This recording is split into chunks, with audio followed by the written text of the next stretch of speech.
Mi raza está olvidando su ayer y no lo puedo evitar.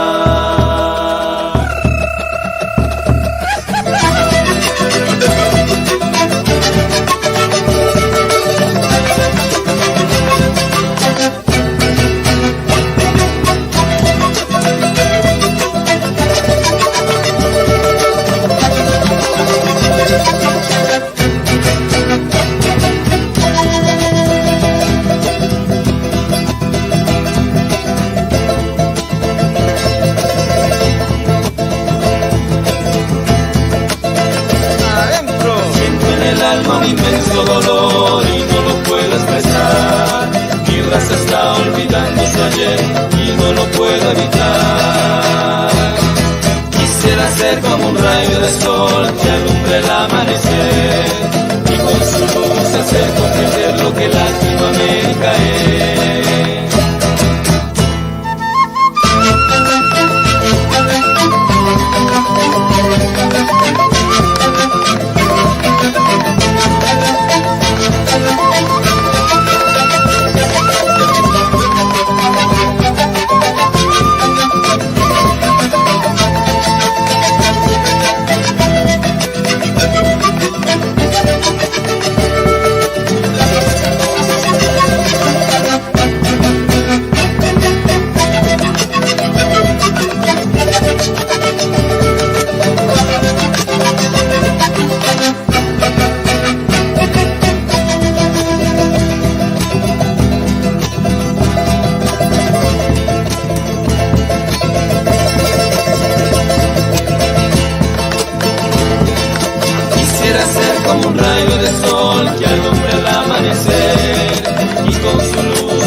Hermanos del norte hasta el sur, un solo idioma, una realidad. Vamos hermanos, nos van a escuchar, con voces en polla vamos a cantar.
Welcome, everybody. Good afternoon. How are you doing, Shayla? Hello, Mel. This is day 2 of our STEAM week and our first session in English of the week. So thank you very much for connecting. And if you are watching this recording, we also appreciate the time that you are investing in your professional development. So, Shayla, how are you feeling so far? I'm so excited about this because this is the first time that we have an English session in GEG Guate. We are so happy and also grateful to these two ladies here, Cora and Mel, for making the space and coming here for sharing with us today. So let's enjoy their presentation. Well, Mel had already presented on this stage before. She has shared Desmos and how she uses it in math class. So if you're a math teacher out there, these are two wonderful people to follow and get some fresh ideas from them. Mel, why don't you tell us a little bit about where you are, what you teach? So guys, just to let you know, I'm not really presenting today. The spotlight is on Cora. All of you do need to check her out. She's amazing. Well, you're going to hear from her anyway. But anyway, yeah, I'm an Aussie. I'm in Colombia and I teach mathematics down here. And GEG Guate is like such an amazing community. Like they're so active and they really encourage people to share out. So even if you're watching this now and you're like, oh yeah, I have something I really want to share, just reach out to them and they're really welcoming and they'll encourage you to share whatever it is. Because even if you think like, I don't think I can do this, you can actually, as Cora is going to show you with her amazing mathness in the STEAM. It's like, it's epic, guys. You're going to be really enjoying this in a moment. Thank you so much for those words. And as she said, this is a space for sharing because, as I always say, sharing is caring. I'm just going to give a small announcement in Spanish. Si ustedes están conectando y sienten así como, bueno, me confundí, no se preocupen. A las 4:30, es decir, en hora y media, comenzará la sesión en español. Hoy tendremos a Sophie Jiménez con muchas ideas para educación inicial. So if you're wondering who Cora is, we have a slide so that we can tell you a little bit about what she's going to be sharing with you. So Shayla, what is she presenting today? Our presenter today is Cora Young. She is an IB teacher coach and DT teacher. And her topic today is make technology integration easy in the math class. So let's imagine all those mathematical classes and more interactive with these ideas. I can't wait to learn from you. Cora, welcome to this stage. The time is all yours. Hi, everyone. Sorry, you probably just met my cat. I'm Cora, and before I started, I just want to say this is such a great community because I didn't know until Bethany reached out to me, and I was like, oh, this is great. And I found like how enthusiastic everybody is. This is my cat again. So I'm going to start this presentation talking about how to make technology integration easy and a fun way in math classes, because a lot of times I have talked to Mel before. A lot of people think that doing technology in math class, it's a bit hard, especially you think you have planned out all of the curriculum. How can you do this? But here I'm going to show you all of the real examples I have done in my classes and with math teachers in my school and how we can do it. So this is what we're going to talk today. We're going to talk about some of the tips of how to start it and why I started and what I did and how you can take all of my ideas to apply that into your classes. This is just a little bit introduction about who I am, and my name is Cora, and I am in Hong Kong. If you can aware, my environment is a bit dark because it's early in the morning here. I really love implementing technology into the classes, and I have my website, which I have shared all of the resources there, and also my Twitter, because sometimes I would share some of the ideas a little bit here and there. So if you want to know more, please just follow my social media account. So the first step, how you can do it while you are thinking about implementing technology into your math class, because since you're here, you must be interested in this. So I want to say that when you just started, please don't be ambitious. I know that you have tons of ideas, you want to do it, but we always started with something really simple. And I bet most of you are math teachers, so I know that you do have all of your teaching stress, burden every day, and exploring different technology, put it into your class sometimes can be quite time consuming. So let's make it really fun and short, simple at the beginning. Let's make it enjoyable for both you and your students. So make it very simple and also make it short. The reason make it really short because I am a tech coach. When I started my job, we haven't started working with math team for 5 years, and so I started to talk to them. I said, so what if we just make small commitments, make it really short, one lesson or two, or just make sure 20 minutes, see how it goes. That's how we started. And also, again, connecting with the simple. If you make it really short, you can make it really easy, very simple, but meanwhile, you can make the class very engaging. Here comes to the third tip, which means that you're going to make it very engaging, because I know as long as you just connect anything with technology, kids would love it. And sometimes I know that some kids, they were kind of like sitting back there in the class, they don't want to do it. But if we make it something like gamification or something else, that's going to be really interesting, especially for students. And Also, the feedback. What I usually do, I usually would send out by the end of the class, by the end of the activity, ask the students just for a minute or two, ask them what do they think. I sometimes will talk to them. Hey, do you like this? Or do you want to do this more? Or do you think there's anything we could change? And I sometimes will get really good feedback from students. I can kind of tweak a little bit based on their feedback for the next activities. Of course, math is not only math. Math is something more, and I think it's really important if we could use math connect with other subjects and also connect with the real world problem. I'm going to show you how I do this later, and here it comes to the next part. Why do we need tech integration, or why do I do this? So David Warlick, who is a huge influence on this ed tech industry, he said we need technology in every class and in every student and teacher's hand, because it is a pen and paper of our time, and it is a lens through which we experience much of our world. For example, right now everybody's talking about AI, and I know some people, they're kind of trying to ban AI, but the AI time is here. What we need to do, we need to embrace that. Same as technology. Instead of banning this, what if we actually using it as a tool or as powerful tools? So we can just let students to experience and to learn something more in the more creative and multimedia way. So here also some of the difficulties I have encountered while doing all of the tech integration with math. First is academic stress, because I'm working secondary, so I totally understand. We have exams, we have scores, and so students have to do this and that homework here. So sometimes it could be really hard. That's why if we could talk about this, coming back to tips I was mentioning about, make it very easy, make it very simple, and make it in a very small commitment, really short. The second thing is that the old patterns, especially when you want to collaborate with other teachers, with your department, and sometimes it's so hard to break those old patterns when people, they're getting used to it, they want to stay in their comfort zone.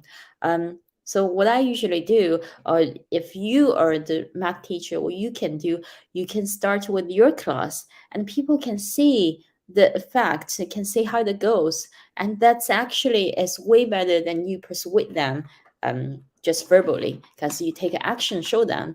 And also students, of course, they would talk among students and the word could just spread really quickly.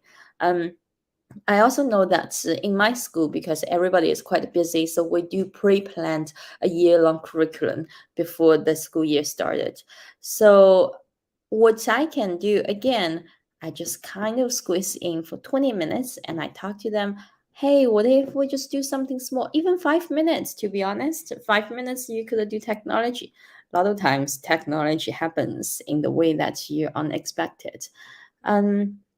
So also think about this now. What we're doing part of the technology, looking at this live stream thing. And I'm in Hong Kong, you're in Guatemala, and you might in some other countries. That's how technology connects us together.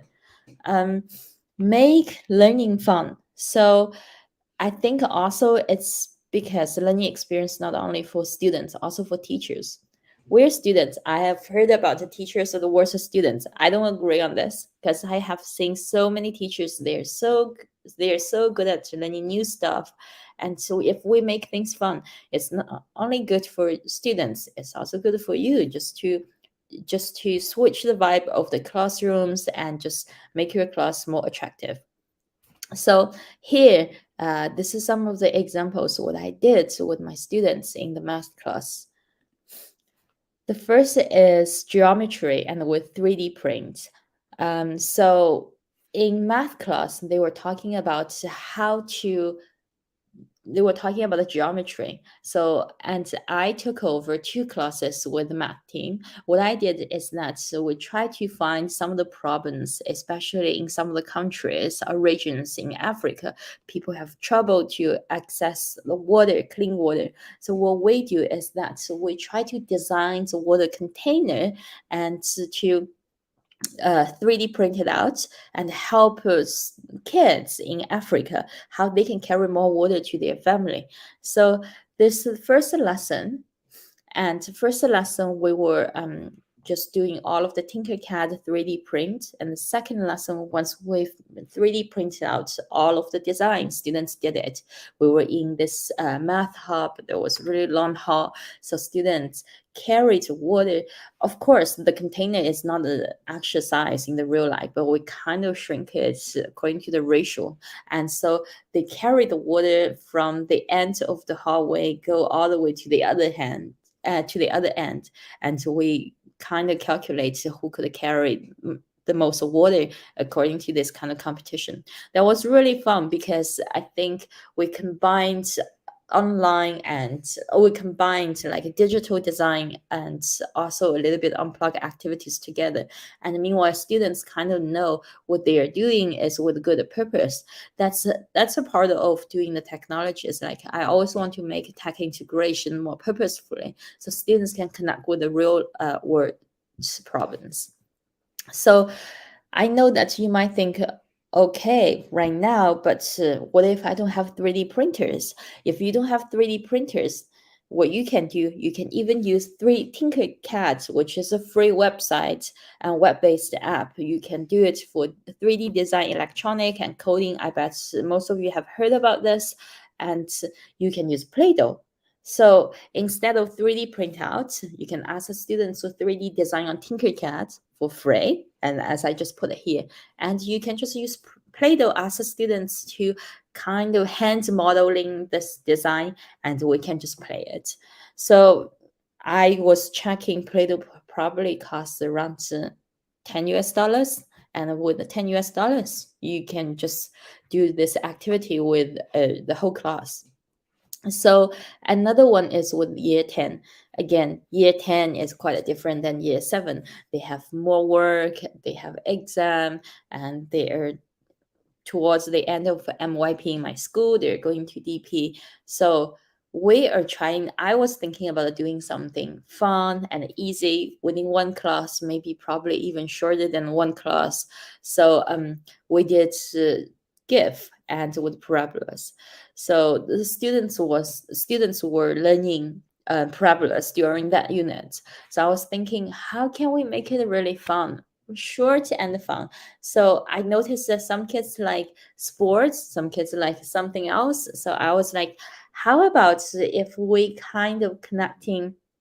I think this is the picture. Some of the pictures I give, but now you can see it. But students, they actually they actually filmed what they did. So some kids went to the playgrounds, played basketball. Some kids did soccer. Some kids did badminton, and some kids even brought their favorite toys or things, books. They threw it up to the air, and we recorded all of the different parabola in the real life. I remember one kid said that he really likes McDonald's. So he just went outside and just took a picture of McDonald's and tried to figure out what's the parabola here. And after this, I asked them to put it in Giphy, and then they highlight the parabola they found it, like the example they found it, and they highlighted, did you see the spots all of here? And they put it back to decimals, which Mel introduced that. I, as a tech coach, I can recommend more about decimals, because decimal is really, really useful. It has tons of resources and a lot of things is ready to go. Sorry, back to here. So we put the decimals here. So students kind of just figure out, oh, wait, so what's the equation connecting to the real life like parabola, connecting to the one I found it. So they actually found all of this the equations related to their parabolas, which was really fun. So with this project, I kind of like asked them to find connections in the real world, and then they coming back to the decimal, which connect to the math again. So it's kind of go back, coming here. And the other thing I mentioned about using phone or iPads in year 10. So what students did, actually, they used their phone just to film it. Because in my opinion, again, like I mentioned, technology is here instead of banning them? How come we try to show students how can turn the technology into powerful tools? So I know that sometimes teachers are quite scary about students using their phones, but what if we show them examples in the class? Hey, your phones could be powerful tools, and you can use it for learning. This is a great way to do it. For us, we do have a set of really old phones for the class set of the really old phones in the school. That's actually how I started to think about just to turn this, almost gonna retire those phones and turn them into some tools I can use it, also make it more sustainable. The year 8 and another one, year 8 probability. You will find I will talk about probability a lot. So there's a reason, because probability is the first project I started to work with math team, and it turned out to work really well. Kids love it, teachers love it, and I kept having teachers coming back to me asking me, hey, can you do another probability unit? The reason, and also because the teachers told me that their students kept requesting this, and they said, if you could bring Miss Young coming back, and we can do another little celebration probability, and also other year group while they're teaching probabilities. So this is how it started. But again, here it's about the App Inventor. App Inventor is a web-based platform, free here, and actually it's made by MIT. So it's blog-based website. You can create an app on the website, and you can actually download it on your phone, and you can test it out. So here we actually created two games, actually two phone applications, and use probability or randomness as the key elements. And from this activity, and the students kind of could get the concept of, oh, how probability works, why probability is like this, because it's random, it's unpredictable. So, and also you can see the picture. As a coach, I'm not only coaching students, I'm also coaching teachers. So teachers, they're part of the students usually during their first class, and I coach them as well. The reason, because they're really busy, and a lot of times they couldn't just get some extra time for me just to coach them. So the first class I coach them, and in the second class they started co-teach with them.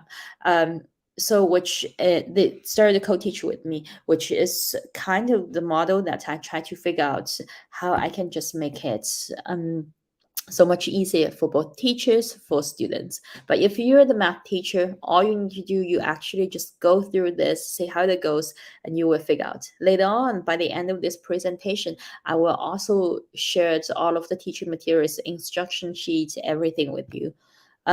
So what I use, of course, like I mentioned, App Inventors. We created two applications on the MIT, which actually AKA games. So we actually created two games. I kind of bring gamification to the math, and the kids were just like so into this, because I thought that it would be a little bit difficult for them, but turned out they're just into this very quickly.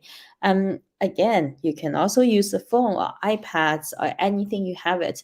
And I found one thing is really good, because a few years ago, when I used App Inventor, you can only use it on Android phone. And now they expand all of their platform to iPhone, iOS, and Android phone. So no matter what kind of phones your students have it, no matter what kind of phones or tablets you have it in your school, you can all use that. So it's quite versatile. Again, another proper. Oh, here I want to share one powerful moment. So where I was teaching one of the classes, and by the end of the class, one girl, because I noticed her because I'm pretty much everywhere. I teach math, I teach social studies, I teach science, I teach even Chinese, sometimes here, there, just I need to do the tech integration. So I noticed her for a while because she's always really quiet, sitting back in the classroom and not really talking. But after we finished two activities, and by the end of class, she came to me. She said, Miss Yang, that was really fun. Thank you so much for introducing this to me. Me and my friend, We had so much fun. We learned so much. Thank you so much. And I was like, wow, because sometimes you don't get this quite often, and so sometimes the students were like, oh, that's cool, thank you. But you can actually tell, like, some kids, especially when they're really shy and they have this courage to talk to you and to reach out to you, to tell you, to show their appreciations. This is just such a powerful moment, and that's why I keep trying to implement technology to different classes, because I mentioned this to Mel before, because some kids are really good at music, some kids are really good at academic things, some kids are really good at sports, but we believe that some kids, they're really good at technology, and using technology into their classes, it's actually providing the way for those students to shine and to bring them on the stage and to let them to experience something and to make them feel included. So year 10 probability, again, the reason is because those teachers, they also teach in year 8, and they saw that how successful those activities were. And so they came to me before Christmas holiday. They were like, Cora, we are ending this unit. Can you please just think about any activities we can do a little bit celebration? So this is quite festive. We did probability with Make Code Arcade. I don't know if you ever heard about this. This is a kind of pixelated or arcade style game. You can code with block-based coding. And you can see in the picture, some kids, they are holding this little blue box, which is actually a mini Game Boy style game machine and game console. And so you can finish your game, you can download it here, and instead of using a laptop, students can experience some old times that we used to have, and they can share their games. But even if you don't have it, which even if you don't have it, the Make Code Arcade website, you can easily share the link with somebody else. And they also have a little simulator, which is something like this, which is something like on the bottom left corner, and students can also play it. So this lesson was designed for only one class. I put it here, I mentioned about this because I think that was really interesting. I was with the year 10, I was trying to implement a kind of new model with their teaching. So I designed a Google site, and I shared this Google site with the whole class. Once I working there, I said, hey, this is a Google site. All of the resources was shared according to the different orders. And can you please go to check this one step by step and do it by yourself? And some kids did it really well. And the reason I do this, now I'm doing this more often and with different classrooms and with different year groups, just because I think it could help them to develop their independent learning. And so the resources, all of the resources there, they need to take initiatives to learn how to do this. And I also put all of the explanations on these different blogs, how this goes, that goes. I will share this later on as well. That was also connected with a little bit topic right before Christmas. And you can see in the picture, the teacher even puts the Santa Claus there, and just to make it very festive and connect to that. Are they using Scratch with that too? You can use a Scratch, and by the way, Make Code Arcade is free, and Make Code has all of like a different platform. Most of them you can connect with the hardware, but Arcade you can just use it as a web base, and you can easily share, because you can always easily share the link of your finished product, and even if you didn't finish, you can get the link, and students are not too required to log in, to sign up, which is really easy, no hassle at all.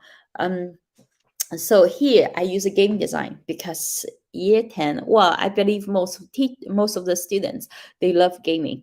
And instead of, hey, you cannot game, how about we tell them, instead of being a content consumer, let's try to become the content creator. So you can create a game by yourself. And in the Make Code Arcade, I don't know, I think it may be hard to tell, but all of the characters you have to design it by yourself. And you have to design pixelated characters by yourself, including background. This is one I talk about. You can cross the subject and you integrate. This could be a really, really good way for you and maybe for the art teachers to create something together. Of course, math.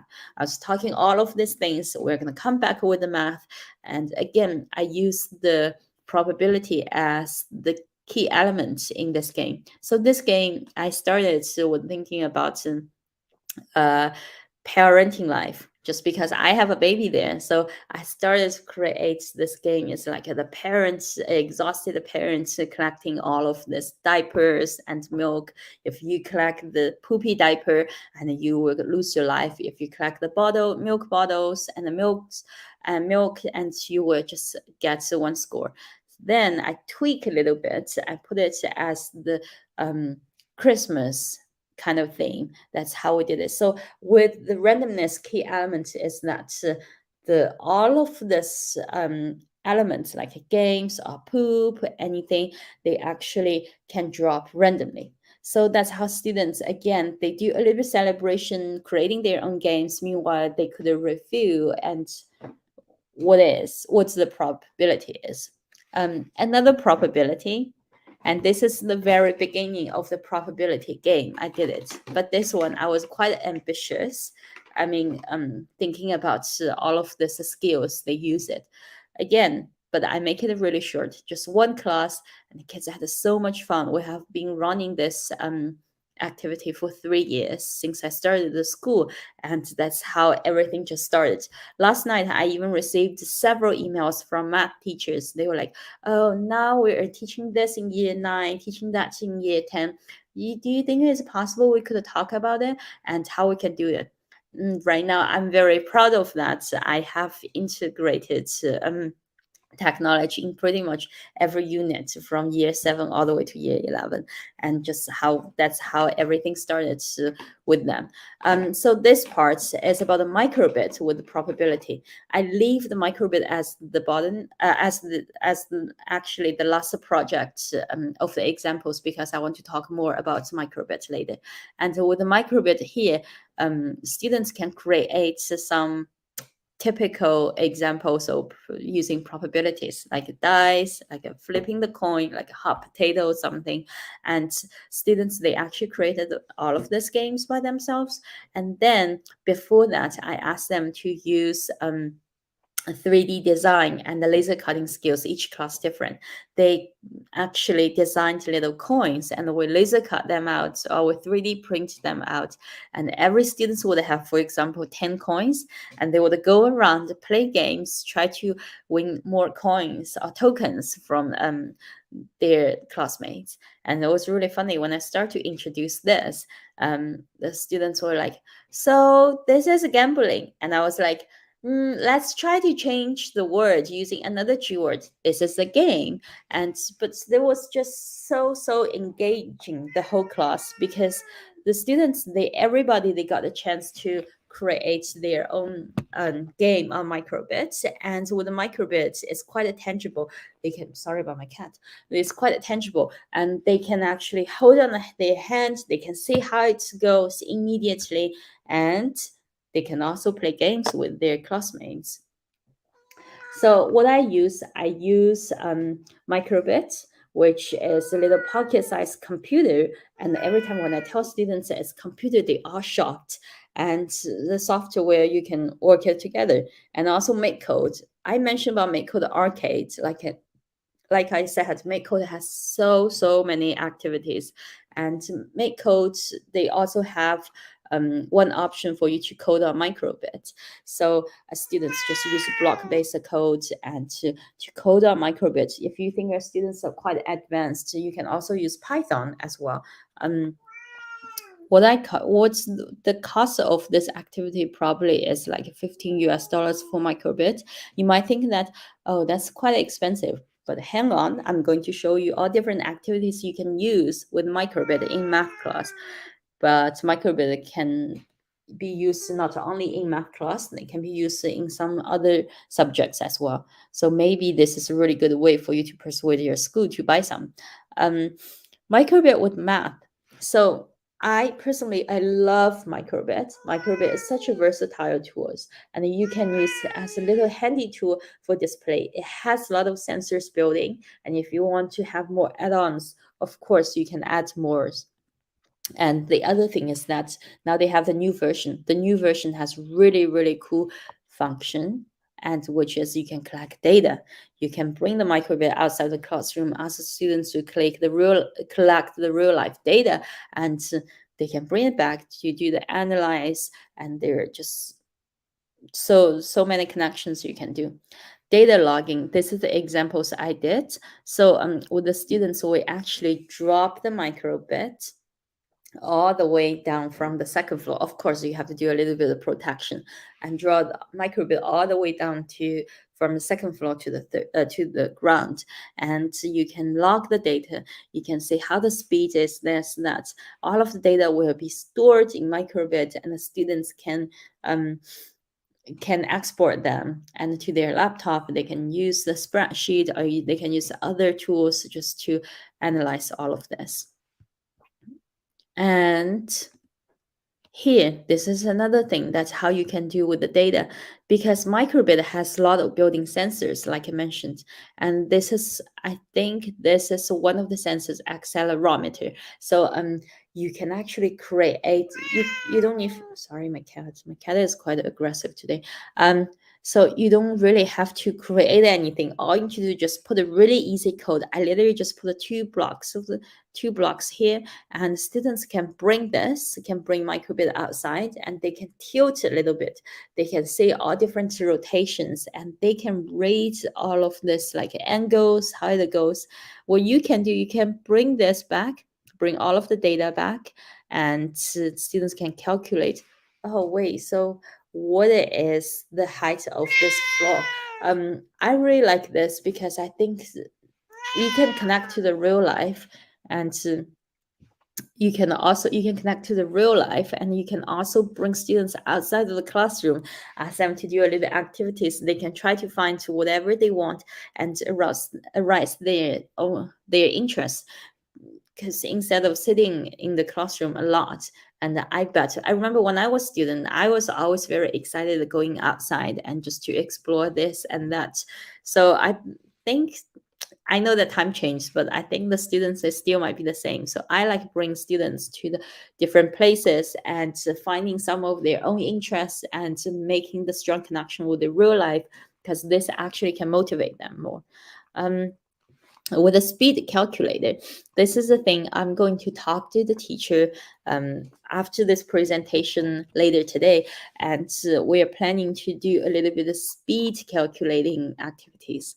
So with this, what you can do, actually, you can create a ramp, and you can put the tinfoil on the two sides, which is pin 0 to pin 1, and you can also attach the tinfoil to the little car, and you can ask the car just drive, while you can put the car on the top of the ramp, go all the way there, and according to different time pings and how they can hit the different pins, pin 0 and pin 1, and you can calculate the speed. This could be really fun, especially if you ask students to create a ramp by themselves. They can think about how to attach the activating point on the little car, and it just, so we're still talking about this, but it's just like so much information students can do. And again, I know that implementing technology is something about a screen or this, but what if we always combine to unplug off-screen activities and on-screen activities together? It's just such a beautiful balance there. This is, I don't think I can share this one here. This is the little tutorial Oh, sorry, this is a little video about how you can use microbit again, not only in secondary, because I'm based in secondary, but this year I'm dipping my toe into primary, also in primary. I'm wondering if there's another way I can share this one. Can I just put this? Can I just put this video probably in? Is there any way I can share this one? I think I can try to put the link of the video in the comments later.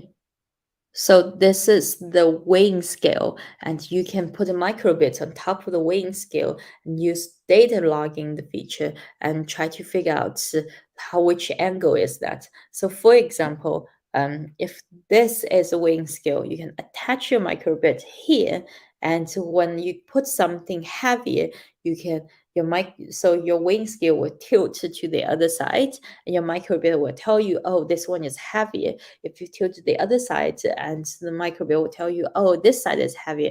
If they're the same, equal to each other, the microbit will tell you, oh, they're the equal. So it's a little bit like a automatic weighing scale, and let microbit to tell you the result.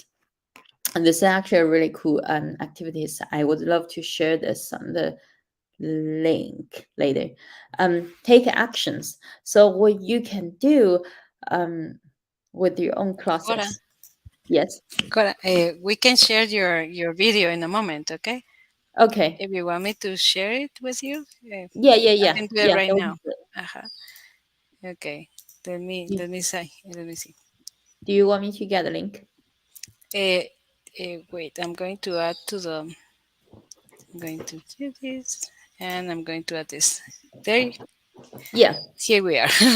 Yeah. Okay. Sorry. Don't worry. Here we are. I'm going to play it now.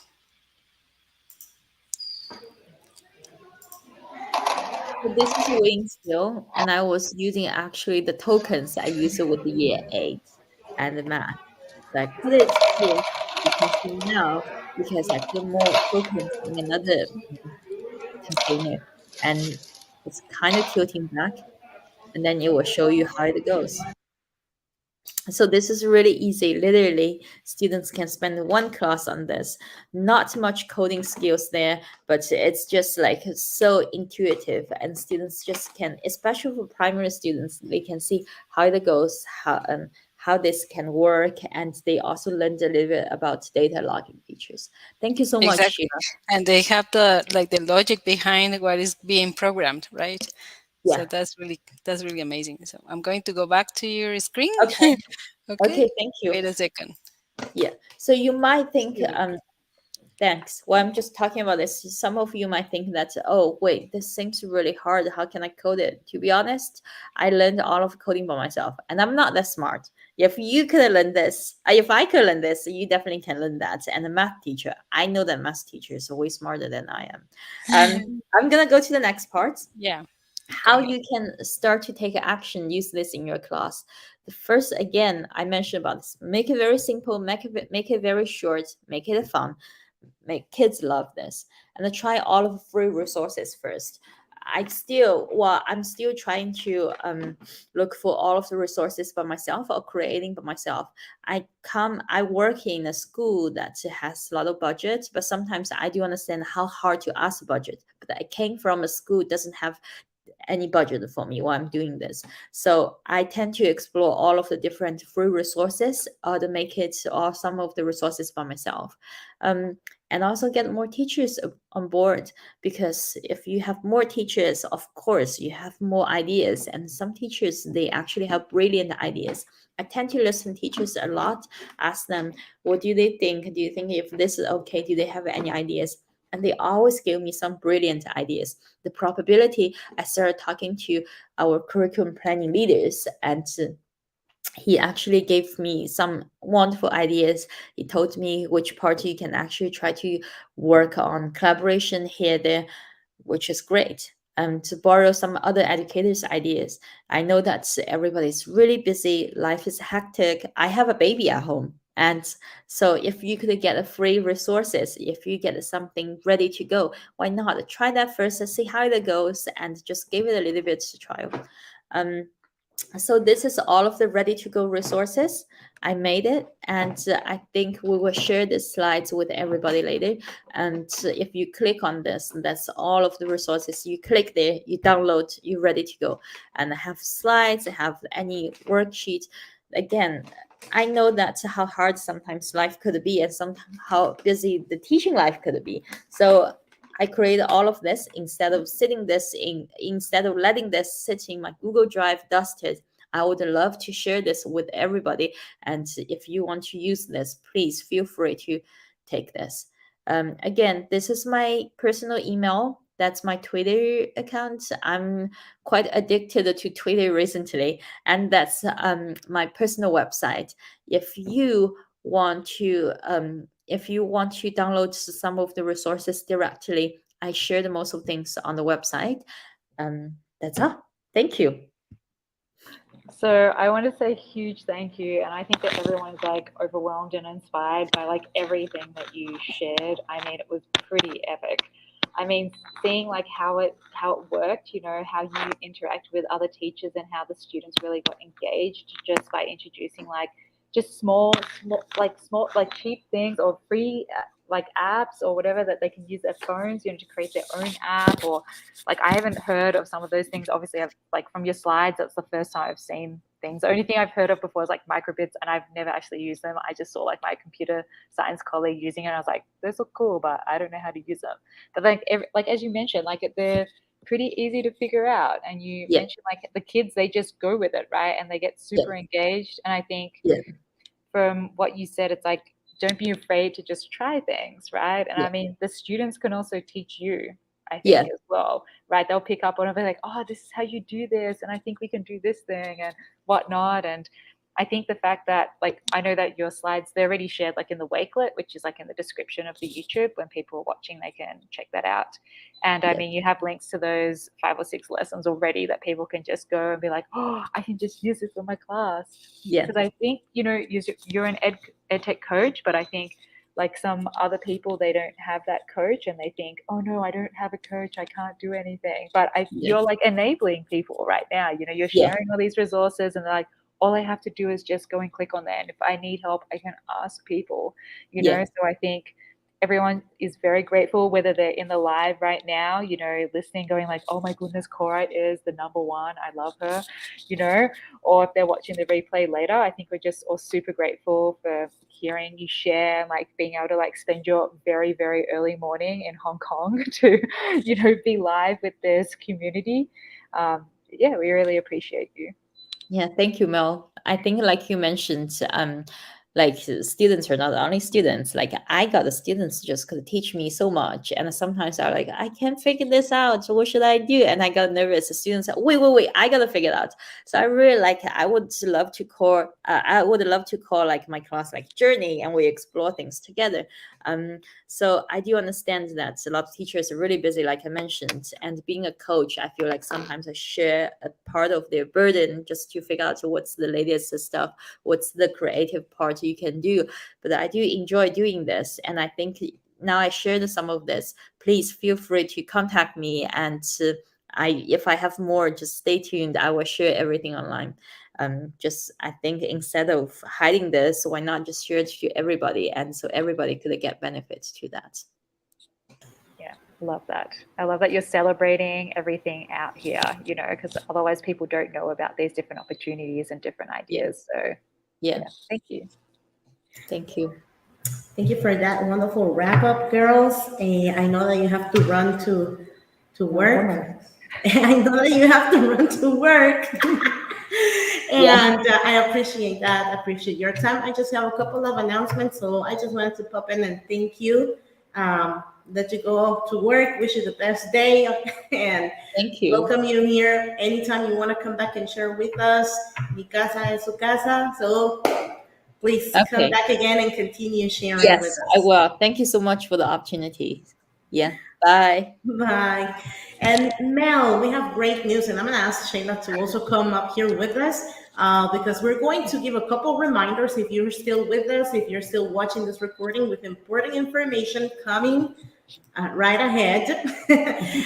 Please make sure that you're visiting the Wakelet collection. There is Shayla's screen. So you're seeing the website, the official website for the event, which is basically a Wakelet collection where you can find the different sessions every day. We're starting with day 2. That's the first session in English. That's where you'll find Cora's resources. All of the ideas, her presentation, the links she offered, everything's going to be there. You're also going to find the attendance or the participation form so that you can generate your certificates. I know how valuable that is for some of you guys, so that you can use it in your schools for PV credit, so you can generate it there. What else? Well, we have a surprise. We have another presenter that has been added to this wonderful STEAM week. And Mel, why don't you tell us who's coming on Saturday morning? Am I allowed to share that? Of course. So whether you're watching this live or replay, when you get to this, you're going to be like, oh my goodness, who is this? I can't believe this. So Betsy just did share some like super secret, that's not going to be secret anymore, information about this another epic presenter for Saturday, who's Tim Needles. Like, I don't know if you know him, but if you don't, you should. There he is right there. Okay, you can see the screenshot there of his amazing face. Yeah, he's an amazing creator and someone who really looks to make connections with everything. Obviously, he's talking about art there, but I mean, really, he's just such a creative person and really inspiring, and another person that you need to connect to. Clearly, all the presenters this week are amazing, so you need to connect with them all. I'm just excited about this one too. Everyone is amazing. Thanks for sharing, Betsy, also.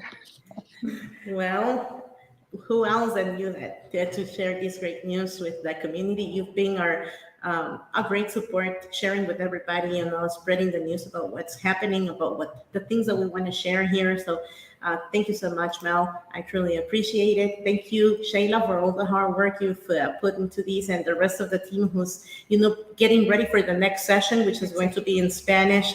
And the rest of the week, don't miss it. We still have day 3 tomorrow. By the way, it's Cora's husband who's going to come and share with us about AI in the classroom. What's the fuzz with AI? So we're hearing a lot about ChatGPT, and in reality, we've talked about AI. I mean, from a long time, but until now, it's impacting our classrooms in a way that we probably did not imagine. So, what's his name? Dalton. Dalton is going to be sharing with us. And then on Friday, Sheila has invited someone really special for us as well. Yeah, it's Rudy Escobar. He's also a tech coach, and he's been a champion in microbits. So he's going to talk also about how to integrate artificial intelligence using these programming codes into the classroom. So don't wait. Click on that bell and subscribe to our channel so you can get all the notifications about our live sessions. You're definitely an influencer already, Sheila. Come on, subscribe, click here, like and subscribe. And so then on Saturday, Mel already told you guys that Tim is going to be with us at the first session. But that's not the only session on Saturday. On Saturday, we'll have 2 sessions. In the afternoon, it's this wonderful group, the Key Cow Cultures. You have to get in touch with them if you want to expose, your students to international audiences and groups. The kids in this group are doing amazing things. I'm just in awe. I attended one of their presentations a few weeks ago, and I couldn't believe. I mean, kids are so poised when presenting and talking about the sustainable development goals. It's incredible. They're doing a fantastic job there, and it's also something that we can combine with STEAM and the rest of our classes to really transform what is happening in there to make it more meaningful. So after all of these announcements of this great news, we have nothing else to add. We would love for you to take a look at what else our team has and who's the rest of the team, right, Sheila? So let's take a look at who these other outstanding people are, and I think they're here.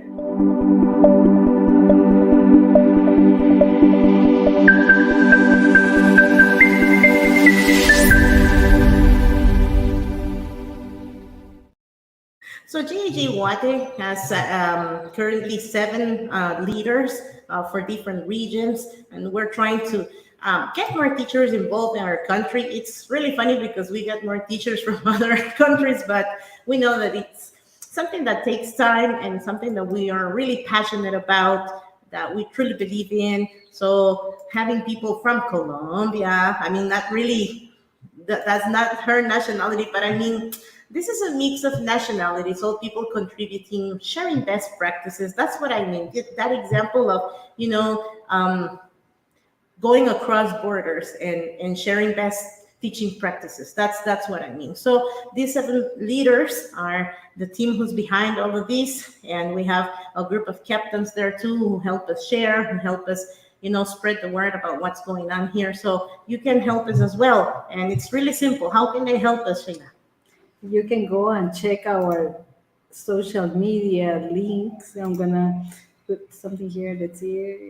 Yes, share. We can fill all those social media with positive content. Exactly. You can find us in TikTok, Facebook, Instagram, Twitter. What else? The team, LinkedIn. So just that's look for your favorite social media, and we'll be sharing there. So anything else you would like to add, Mel, before we wrap it up?